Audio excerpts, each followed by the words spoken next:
Hello, everyone. Thank you so much for joining me for today's episode of Demystifying Money podcast. I'm Misty Lynch, and I'm joined today by my friend Lora Weaver. She is an event strategist, producer, and founder of All Event Weaver LLC. She has more than 10 years of experience in large-scale event production under her belt, and now she creates high-impact expos, such as Happily Ever Expo and Her Connected, that bring together engaged couples, new parents, business vendors, in purposeful, results-driven settings.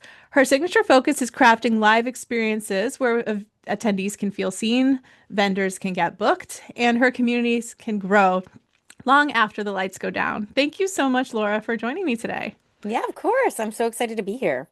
So I love events, and I don't do too many of them in my business, and I think about them sometimes, but I think, a lot of business owners, a lot of people are thinking about how they can maybe be at events, use events in their business, especially now that people are getting back to the office, getting back together in groups, and really, maybe feeling that need for connection and networking in that way that kind of went dark for a little while. So Yeah, tell it me a little did. bit more about you and what made you want to get into this line of work? This episode of Demystifying Money with Misty Lynch is proudly sponsored by Soundview Financial Advisors. Visit www.soundviewfinancialadvisors.com to learn more. Sure. So I actually started in events right out of college. I planned and produced dance competitions and conventions all over the East Coast and Midwest. So I did that for about 10 years. And at that point, I got engaged myself and I was attending all of these planning events and expos. And I saw a need for something. So I started to kind of transition my mind frame. The dance competition convention events business was not my own. I was an employee there. So I really wanted to start something of my own.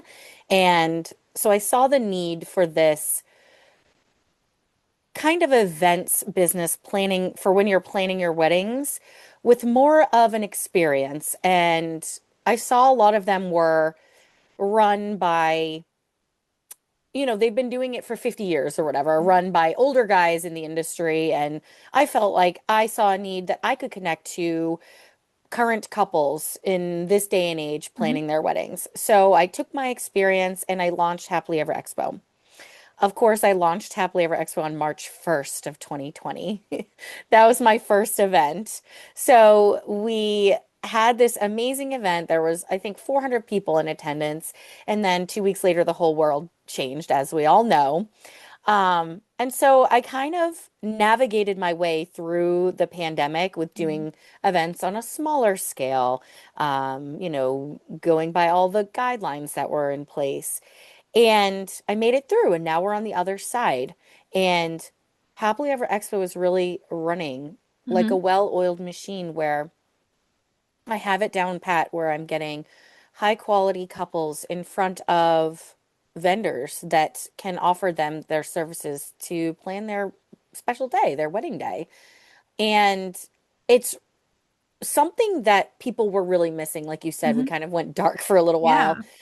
We did do virtual events, but it's just not the same. People Yeah. like to be face to face, Mhm. and you can share more of your personality, I think, when you're face to face. When a bride and groom walk into a big event like that, it can be really overwhelming. Mhm. So the vendors have the opportunity to really distinguish themselves in their business and give them a little bit of insight of what they can do for them on their wedding day. So that's why I'm all about creating these events that are about connection and bringing people together. And while I've done this over the last 6 or 7 years, Mhm. I've found that I've become the mentor for a lot of these vendors Mhm. and wedding professionals that are attending Happily Ever Expo. And I really enjoy that part of it. We get on calls with each other, or they'll text me random images that they Mhm. want to use on their promotional materials or banners or whatever they're doing to set up or create their setup for the events. And I found that I really kind of come out of my shell when I'm doing that. And Hmm. it really just makes me happy and it excites me, the branding part of it. And the other piece of the puzzle is I'm a woman, I'm a mom in business, and I love helping other women and moms and small business Hmm. owners. And that's kind of where a light bulb went off. I don't know, maybe earlier this year, earlier in Hmm. 25, I realized that that was kind of my passion in addition to Happily Ever Expo was Hmm. really building up other businesses, getting creative, giving them strategy. The one comment that I get from a lot of other businesses is that my branding for Happily Ever Expo was so on point and so recognizable. And I poured a lot into making that happen. And it's something that I'm really passionate about. And I want to be able to help other businesses do that. And so I had this light bulb moment where I realized that I am kind of the expert in that. And I like to be that mentor. And I Hmm. wanted to build something that didn't exist. Again, because I did it with Happily Ever Expo and I wanted to do it for women in business. So that's where Her Connected comes into play. Um, and this is a 2-day conference and networking experience for women in business, leadership roles, female entrepreneurs, mompreneurs, all of that. And it's all going to be intentional. So from the moment you walk in, you're going to check in as an attendee of the event, and um, you'll get a game card that will Hmm. help you figure out who you should kind of match up with and who you should start having conversations with. And it will also be kind of your ticket to where you're going to be seated that day. Um, and there will just be so many little pieces to the puzzle like that. There will be keynote speakers and there will be um, different displays and sponsor experiences.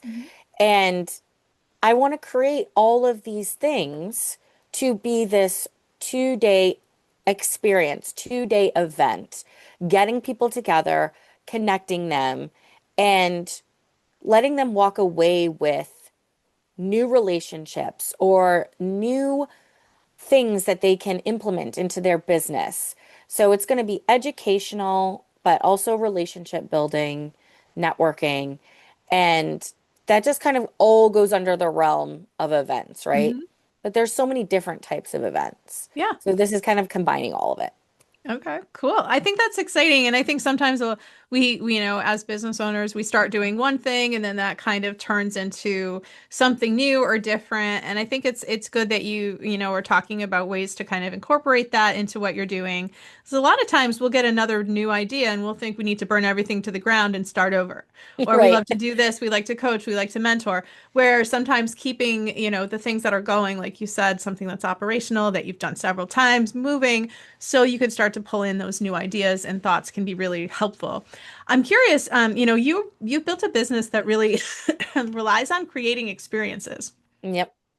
And this can be emotional, can be expensive, and it can be unpredictable. So, hmm how do you manage your own relationship with money working in an industry like that's pretty high charged with the people and the vendors you're working with? Yeah, it's really stressful, honestly, because whenever you have an event, there's like a moment of panic, like, what Hmm. if people don't show up? Or what if I don't get enough vendors signed up? Or what if not enough brides and grooms attend and the vendors don't book enough couples out of it? Because the only way I can build relationships with vendors and have them keep coming back is if they are seeing an ROI from attending Happily Ever Expo. So, yes, I have to create the event and the experience. And I do it kind of with a production lens, kind of from Hmm. my dance background. So I think that's really part of the puzzle that makes it unique and different. But it is stressful and it's scary because there's always the what if, but you just have to kind of fight that what if Hmm. and think of what actually you've done over the past few years. And, there's solid history that's Hmm. showing that, X amount of couples are going to show up, X amount of vendors are going to show up, depending on the size of the venue and the location and time of year. Hmm. And they do. They end up showing up. Yeah. But there's a science behind it. There's the marketing strategy behind it, and there's the way that I've built up the business behind it. So there's so many pieces that go into that, but it can be Hmm. scary. Yeah. Are there any money beliefs that you had to unlearn when you started your own company? Um, that's a really great question. Well, it is hard. It was hard originally because when I started my business, I came from an established business where, we kind of had that budget for Mm-hmm. marketing. And so it wasn't so much a belief, but it was a kind of a practice Yeah. that, we could spend what we needed to spend. But when I started Happily Ever Expo, I I had that established mindset. So I had Mm-hmm. to kind of retrain my brain to be a little bit more creative in the Mm-hmm. beginning. And so I did a lot of outreach myself and things that didn't cost a lot in the beginning. Um, and I budgeted so that I was doing a few expenses that were like my high ticket marketing Mm-hmm. items. And then the rest was really like boots on the Mm-hmm. ground, getting myself out there, networking face to face, talking to people about what I was doing so that I could kind of get the ball rolling. And then, once I was more established, I have that marketing budget to kind of rely on year after year. I think that's something a lot of people when we go into like especially when we're leaving an established business or corporate like you used to have a budget or money that you could use for whatever you needed or you'd have a team of people you go to or you send problems to this team or that team and then you realize that this is all yours. And Yep. so I think it's smart to have your high ticket, your things that you really want and then maybe to have a plan for when money comes in, this is what I'd like to do next in marketing, or this is where I'd like to put that money next. So you know what those next steps are. Because it can be really a shock when you're like, how do I do all the things that I want to do? How do I Right. get people to notice me? And a lot of it is going to be a lot of bit of the boots on the ground type of work and figuring out ways to get creative and get your eyes and your, people to notice what you're doing and to show up. In your business, you serve both consumers and vendors. Do you like structure your pricing and your partnerships differently? Like you have a lot of people that you Yeah. have to figure out how to make sure that they benefit financially. So do you have to learn about Right. a lot of different businesses in what you do? Yeah. So it's kind of so first of all, I'm the genius that decided I needed to start a business where I needed to target two completely Completely separate separate avenues. So it's avenues. like Yes. now I'm Hmm. not only having a marketing budget, but it's like two separate marketing budgets Hmm. because we've got to get the couples and we Yep. got to get the vendors. So yes, to answer your question, we do have to learn about a lot of different businesses and a lot of different kind of categories, we call them. There's so many different professionals that Hmm. would benefit from being at a wedding expo. Um, and then there's the traditional wedding vendors. So we kind of, that's my major focus, right? Would be the businesses that are categorized as a wedding professional. Hmm. So venues, caterers, wedding photographers, videographers, DJs and entertainment companies, wedding dress shops, that kind of stuff. And then in addition to that, we always trickle in other things that other businesses that can benefit from meeting people who are newly engaged, um, like financial advisors or real estate companies or mortgage brokers. Um, and we've had like electric home energy type of Hmm. companies, things like that. And I don't love doing that, but again, I am a business Hmm. and those will kind of help fill in the gaps. If I have um, empty spots for vendors, then for like the wedding Hmm. professionals, I'll try to trickle that in. Yeah. And I always do it in a good mix though, so that it's primarily wedding professionals Hmm. and kind of the layout of the floor plan as well to make it have a nice flow. Um, but yeah, there's so many different businesses to learn about. And in terms of pricing for that, it gets tricky because the pricing for attending Happily Ever Expo as a vendor can be kind of costly. Hmm. And it kind of fluctuates because there's the beauticians and hairstylists that, they would maybe not make the same amount of money from bookings that like a wedding venue Yeah. would get. Hmm. So it's kind Correct. of a wide range, and there's so Yeah. many things that go into it. No, it's interesting. And I think it's great that you know, have kind of looked at all of the different ways that people can, all the things that they need, primarily weddings, but other things they could kind of, maybe they'll be looking for it or maybe it'll prompt something in their heads. And it's kind of like, Yeah. yeah, making the room complete and full. So definitely very smart. But I'm curious because you mentioned before established businesses and expos that were run by like, maybe older men or people who've done it for a while. How do you, like, with your vendors? Are you still keeping like you must have to keep track of like what people want today? Because when I got married, 16 years ago, 15 years Mm. ago, it might be different. Right. So how do you kind of stay on top of all of those trends to make sure that your conference stays fresh and is appealing to those people today? Yeah, that's actually a really interesting fact. And it kind of goes along with everything we're talking about. Hmm. The But you don't have to be, in your 20s or 30s to be getting married. Yeah. But the 20s and 30-year-olds are really craving experience. So they want to spend their money on experiences. And the way I keep up with learning about the trends and everything is really just following other brands on social media, Hmm. like the wedding planners and um, that type of informational accounts that help people plan or start coordinating, excuse me, start coordinating their wedding. And so as the years go by, yes, there are shifts in what we're offering, but when it comes down to it, if you're going to have a traditional wedding, you still need those traditional vendors. So Hmm. everybody needs a place to get married. Maybe they're going to do it in their backyard, Hmm. but 9 times out of 10, you're probably going to need a place. So the venues are not going anywhere. And then most people want to have it photographed. So that's like a traditional Yeah. wedding photography category always sells out. I cap the categories just to keep it fair and keep it Hmm. not super overwhelming for the couples in attendance. So there's only so much room for each category.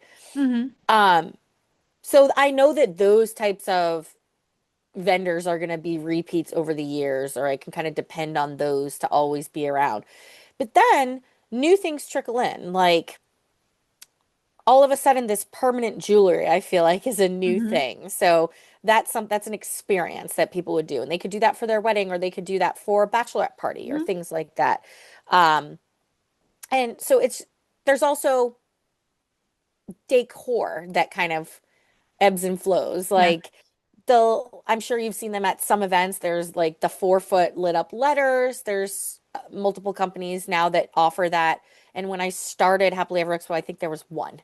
Yeah. And now it's really trending and people Hmm. want that all across the board at their events. Um, and so it's kind of our job as Happily Ever Expo to showcase, in addition to those constant vendors, the new and trending and giving new ideas Hmm. and inspiration. Like I love when brides and grooms come to the events and they say, "Oh, I didn't even know that existed, and now we want to have it at our wedding." Hmm. Um, so that's something to focus on too, is kind of keeping the constants that are always going to be a part of wedding days and then introducing those new experiences that couples who are newly engaged and haven't really focused on planning a wedding until now didn't even know was available. Yeah. No, I think that makes sense. The things that you know you're going to need and also the fun things or the things that Right. might be a little different or that you see online and making sure that those people are there front and center so that they can, grow their businesses and then the couple can have what they're looking for. Are there any financial mistakes you see small business owners or vendors make when they participate in events? Like if, say, you've never done events, but you're looking to get your booth in there or something. Is there anything that you think that people should either focus on or avoid when it comes to having a really successful display or booth? Yeah. So exhibiting at expos can be expensive. Hmm. The materials can be pricey. So if you're trying to do it on a lower budget, there are ways that you can do things and simplify it. And I think people get scared of doing expos because they do see it as an expense, but you don't need to have the most elaborate display. You don't need to Mhm. spend, thousands of dollars on your display. You could get one banner and have some signage on your table that can be simple frames from like Home Goods or the Mhm. dollar store. And I always tell people like just put a couple balloons or something to spice it up or bring some dimension to your table or a bouquet of flowers or something like that.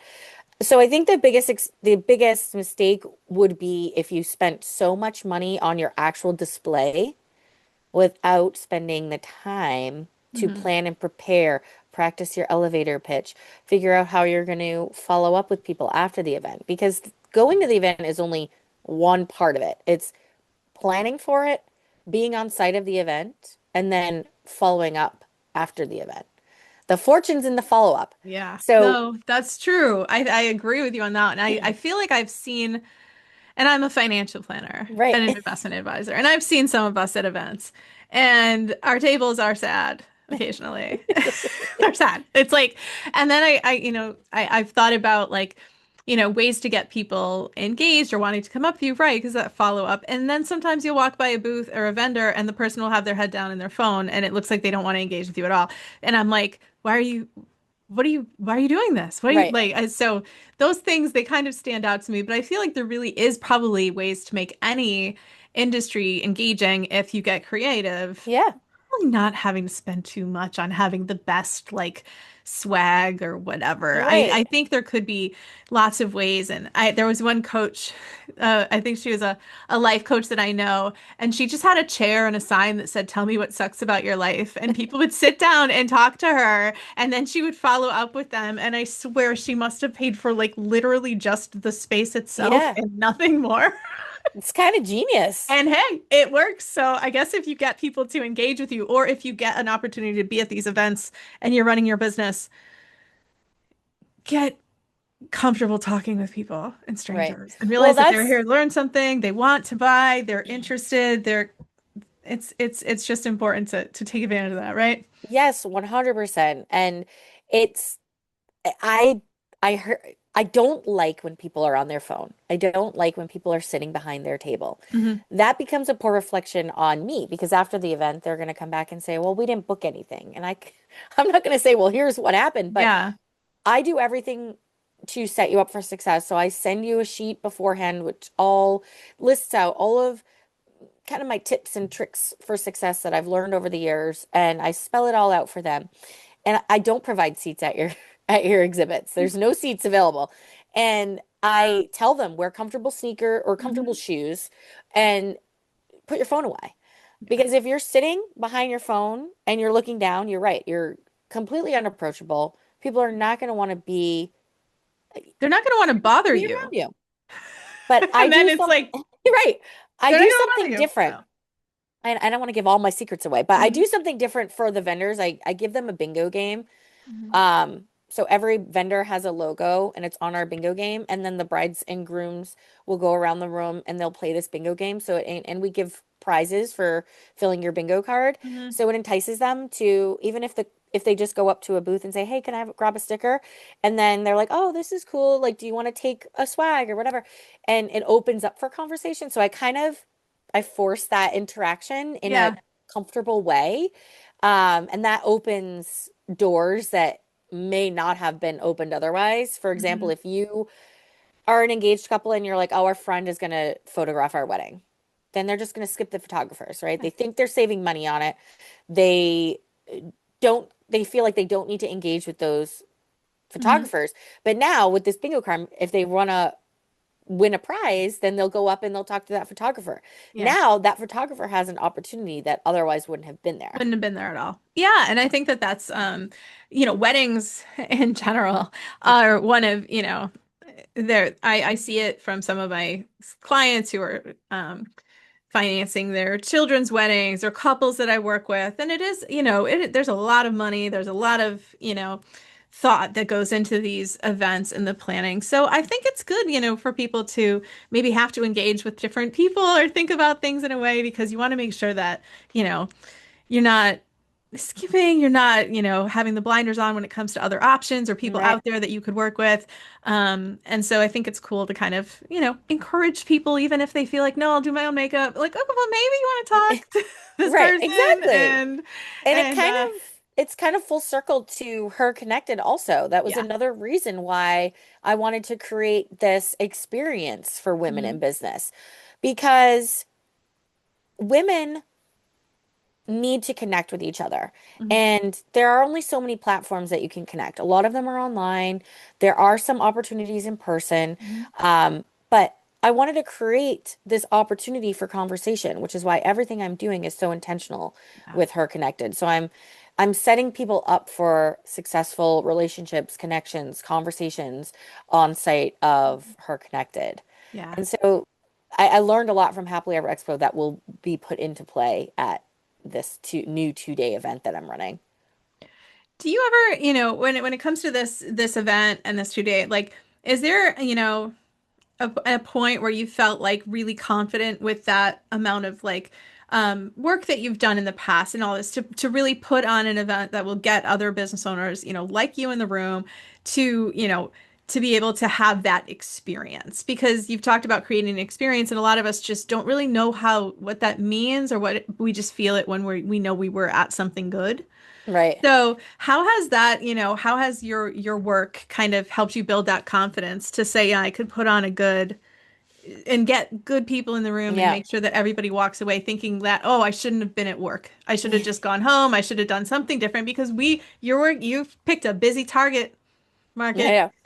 Yep, You I picked a know. really stressed one. So how have you kind of, tried to make sure that you're orchestrating that experience that'll be helpful for those entrepreneurs that decide to come? Yeah, that's a really great question. You bring up a really good point. And we all are so busy. Mhm. But with the right connections, we could maybe be a little less busy. Like right Mhm. now, people are so concentrated on, fighting for business or trying to get new clients, where if we can just get a room full of women together, there's so much opportunity for us to kind of help each other there. Like, I feel like if people come to this event, they're going to walk away with not only key pieces of things to simplify in their business, but actual business that they've made connections that can turn Mhm. into revenue. Yeah. Um, and in terms of confidence, I've been doing events like this for 17 years. Um, Dance competitions and dance conventions are on another level. And I always think back in my mind, if I can do that, I can do anything. Um, the events were days back to back to back, Friday, Saturday, Sunday, Mhm. sometimes Thursday night. Then we would have national events, which were week-long events. So Mhm. we were planning, every minute was planned from 7 a.m. to 10:45, 11 o'clock at night. Mhm. And a lot of times in the beginning, I was working all of those hours because we didn't really have the staff that we could trust Mhm. to run those events without someone there. There was the owner, there was me, and then there was everybody else. So we were always Mhm. everywhere.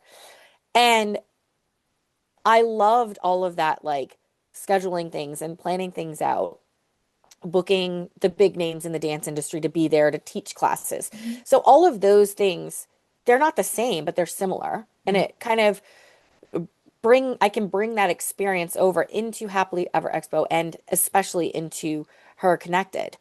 And I know that it's going to be an amazing event. I'm so excited about it. Yeah. And women who attend are going to walk away, just like you said, knowing like, oh, I did the right thing by going there, taking the time Mhm. to put myself in a position that's only going to make me grow and connect with other people. No, I think that, and I like that you didn't just think, I have this experience in dance, I can run a good dance competition. My life should be running dance competitions. It's it's important for everybody as especially entrepreneurs, to look at all of the experience you have. And I see people being like, oh, I've only been a waitress, I've only done this, I've only done that. And it's like, what can you take from all of these different things in order to create, a business or that confidence to help you go out there and get business, to get clients. And so I think it's really important that like I can't even imagine how stressful a dance competition is. I just watch like TV shows about it and my friends are like Irish dancers with their kids and they're constantly traveling the country. in these costumes and these hair, Yep. and I'm a It's really basketball crazy. person.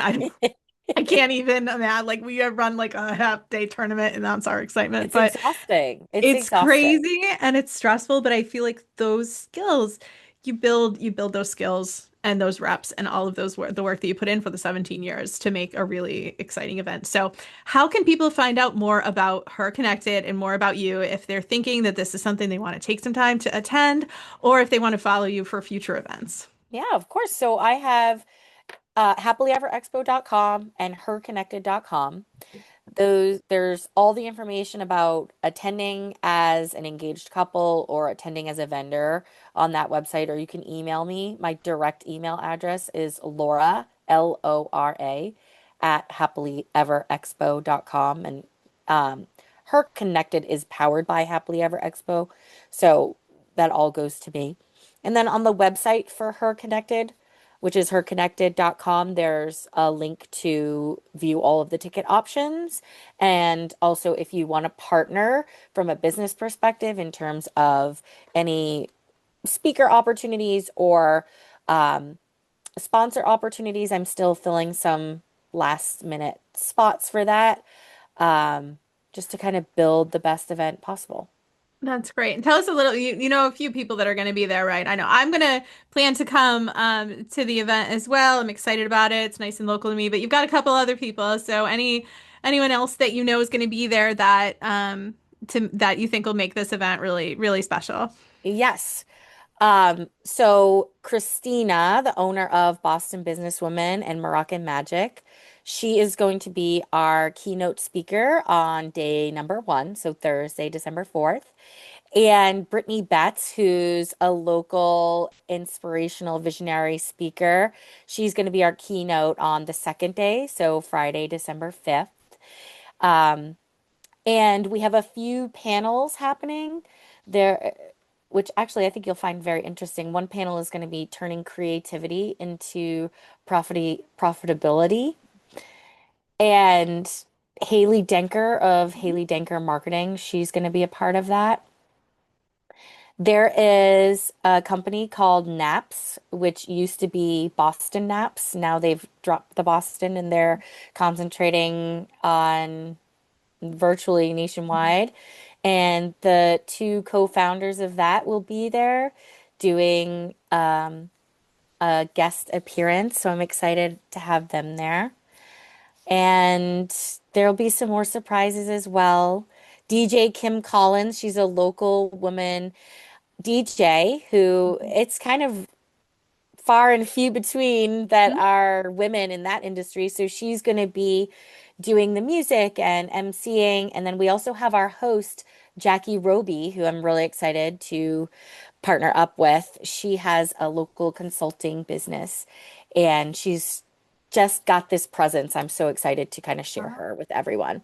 But of course, all of our speakers will be on our website. There's headshots and bios about everybody so you can learn. And yeah, I'm so excited to have you there Yeah. to talk on Thursday. Yeah. I think, that's it sounds like you've got a lot of great people in the room. And one of the things I love about women's conferences, I've been to a ton of conferences. I've been to financial services conferences for years, compliance conferences, everything. I've noticed that the more women we have on panels and the more diversity, the more the better the content is. Nobody's winging it. Nobody's done this a million times, and they everybody is putting their best ideas, their takeaways. They're making sure that like everybody walks in, and that was just because I think this is an opportunity that a lot of us feel like we haven't always had. We Right. don't always get those big panels, those big stages, and so it's really cool that you're putting this together.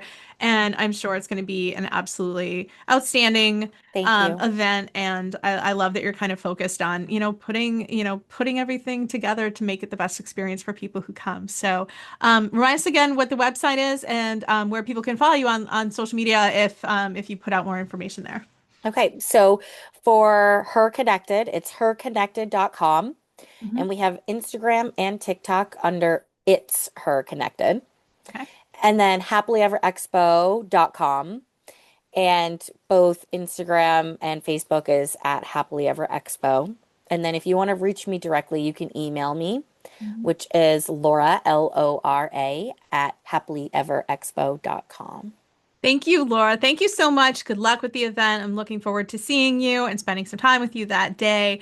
And if you've been listening and you're thinking about how you'd like to figure out a way to expand your small business and maybe bring in some events and make, sure that there's some budget in your business or financial plan, head over to mistylynch.com. I would love to talk to you about your goals and your opportunities that maybe can help you get more eyes on your business.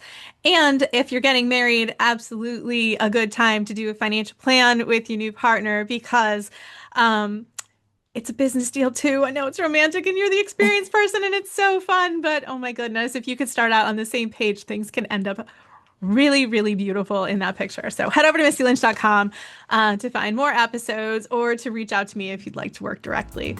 Thank you again, Lora. I'll be seeing you soon. And thank you everyone so much for listening. I'll talk to you next week. Thank you. Don't forget to share with friends and family, and together let's demystify the world of money.